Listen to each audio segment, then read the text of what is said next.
Students, आज अपने करते हैं बेसिस ऑफ इंग्लिश का पार्ट सेकंड।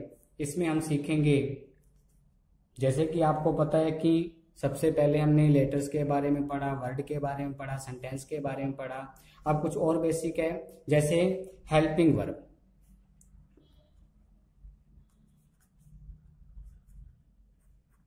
हेल्पिंग वर्ब, अब हेल्पिंग वर्ब कौन कौन सी होती है आप ध्यान दें। Is, am, are, was, were, has, have, do, does, did, had, shall, will, plus में इसके can, could, may, might, shall,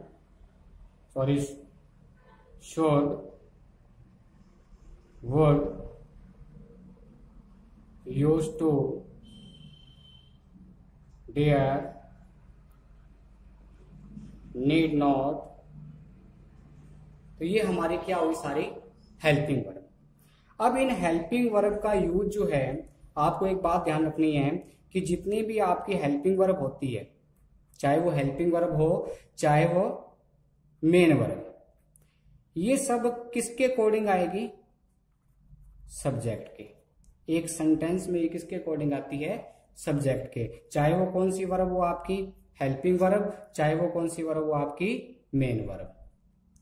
अब आपको एक बात और ध्यान रखनी है, जैसे इज का प्रयोग किसके लिए, एम का किसके साथ, आर का किसके साथ। तो आपने एक बात नोट करनी है कि हेल्पिंग वर्ब और मेन वर्ब के लास्ट में यदि एस दिया गया है, एस दिया गया है, तो उस हेल्पिंग वर्ब या मेन वर्ब का यूज किसके लिए होगा? सिंगुलर के लिए। इससे क्या है कि आप सेंटेंस में मिस्टेक नहीं करोगे। जैसे यहां आपने देखो इज के लास्ट में क्या है? एस, तो इसका यूज किसके लिए हो रहा है? सिंगुलर के लिए। वाज के लास्ट में क्या है? एस, इसका यूज किसके लिए हो रहा है? सिंगुलर के लिए। हैज के लास्ट में क्या है? एस, इसका यूज किसके लिए हो रहा है? सिंगुलर के लिए। डज के लास्ट में क्या है? एस, इसका यूज किसके लिए हो रहा है? सिंगुलर के लिए। अब जैसे में लिखा कुक्स, तो कुक्स ये क्या हुई? हमारी मेन वर्ब। तो ये जो कुक्स है ये किसके लिए आएगी? ये जब हमारा सब्जेक्ट सिंगुलर होगा तब कुक्स आएगा। उसके बाद जैसे यहां मैं एक फॉर्मूला लिख देता हूं, एस बराबर एस, पी बराबर पी। इसको भी आपने ध्यान में रखना है कि यदि हमारा सब्जेक्ट सिंगुलर है तो वर्ब भी क्या आएगी? सिंगुलर आएगी। यदि हमारा सब्जेक्ट क्या है? सिंगुलर है तो वर्ब भी क्या आएगी? सिंगुलर आएगी। और यदि हमारा सब्जेक्ट क्या है? प्लूरल है, तो वर्ब भी क्या आएगी? प्लूरल आएगी। अब आपको ध्यान देना है कि हमारे जो सिंगुलर सब्जेक्ट होते हैं, सिंगुलर सब्जेक्ट कौन से? ही, शी, इट और एनी, नेम, ये हमारे क्या हुए? सिंगुलर सब्जेक्ट है। इसके साथ एक आई भी जो है वो भी किसके लिए यूज होगा? सिंगुलर के लिए। दूसरी बात, प्लूरल सब्जेक्ट कौन से होते हैं? प्लूरल सब्जेक्ट जो हैं, जैसे यू, वी, दे और राम एंड मोहन, ये हमारे क्या हुए? सारे प्लूरल सब्जेक्ट। अब मैंने आपको एक बात बताई कि जितने भी, यदि हमारी जो हेल्पिंग वर्ब है या मेन वर्ब है, उसका जो यूज है वो किसके अकॉर्डिंग होगा? सब्जेक्ट के अकॉर्डिंग। यदि हमारा सब्जेक्ट सिंगुलर है तो वर्ब भी क्या आएगी? सिंगुलर। और यदि हमारा सब्जेक्ट प्लूरल है तो वर्ब भी क्या आएगी? प्लूरल। अब जैसे मैं एक बात आपने और ध्यान रखना है, नाउन और वर्ब, यदि नाउन के साथ क्या लिखा प्लस में क्या है? एस या ई एस या आई ई एस, तो ये तो हमारा क्या बन जाता है? प्लूरल, और वर्ब के साथ यदि एस, ईएस या आईएस का यूज करते हैं तो ये हमारी वर्ब बन जाती है सिंगुलर। इस बात को आपने ध्यान में रखना है। जैसे मैंने यहां पर लिखा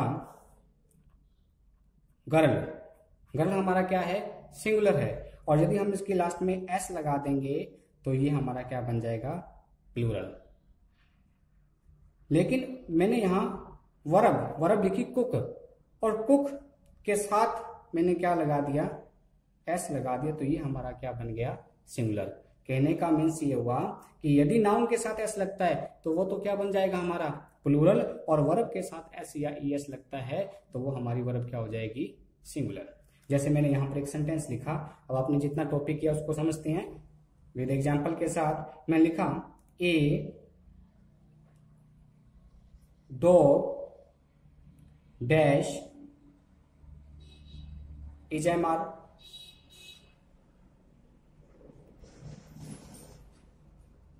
बार्किंग। अब एच एम आर में से अपने को एक वर्ब को सिलेक्ट करना है, तो वो वर्ब कौन सी आएगी, हेल्पिंग वर्ब ए डॉग है, तो वर्ब एच का यूज किसके लिए होता है, सिंगुलर के लिए, और हमारा सब्जेक्ट है वो क्या है, सिंगुलर है, तो यहां पर क्या आ जाएगा, इज। तो ये हमारा सेंटेंस क्या हो गया, बिल्कुल राइट। मैंने लिखा two dogs is am are barking.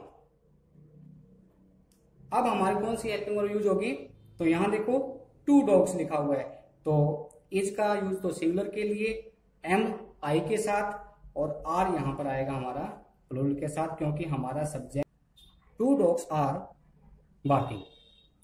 अब मैं एक सेंटेंस और लिखता हूं, एक एग्जांपल और लिखता हूं, उसके माध्यम से हम और समझते हैं। जैसे मैंने लिखा a girl was were dancing. अब ए गर्ल है, यदि हमारा सब्जेक्ट सिंगुलर है तो वर्ब भी क्या आएगी, सिंगुलर आएगी। तो हम इनमें से वर्ब सिंगुलर कौन सी है, मैंने आपको बताया था कि यदि किसी हेल्पिंग वर्ब या मेन वर्ब के लास्ट में क्या दिया गया हो, एस दिया गया हो, तो वो वर्ब हमारी कौन सी होती है, सिंगुलर। अब इन दोनों के लास्ट में एस किसके लास्ट में है, वॉज, तो यहां पर क्या आएगा, मैंने लिखा two girls was were dancing, तो हमारा सब्जेक्ट क्या है यहाँ पर, प्लूरल है, तो हमें ये भी ध्यान रखना है कि वर्ब हमारी कौन सी आएगी, प्लूरल। तो इन दोनों में से वर्ब प्लूरल कौन सी है, इसके लास्ट में तो क्या दिया गया है, एस, तो इसका यूज तो किसके लिए होगा, सिंगुलर के लिए, ये वर्ब देगी हेल्पिंग वर्ब, यहाँ पर हमारा क्या आ जाएगा, वर्ब। ओके।